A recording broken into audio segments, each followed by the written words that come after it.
যদি কেউ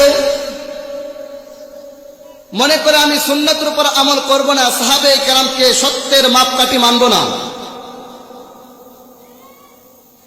কিয়ামত তক সে এই বাংলাদেশের মধ্যে কোরআনের আইন জারি করতে পারবে না।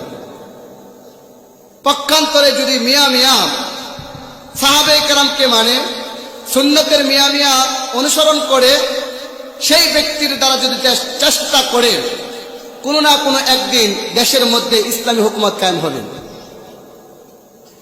আর দেশের মধ্যে কোরআনী হুকুম কায়েম করার জন্য আমাদেরকে আজ থেকে কিছুদিন আগে আফগানিস্তান বার্তা দিয়েছে কিভাবে আফগানিস্তানের মধ্যে কোরআনী আইন জারি করেছে। 20টি বৎসর তারা লড়াকু সৈনিকের মতো সংগ্রাম করে, জিহাদ করে কাফেরদের মধ্যে পতন ঘটিয়ে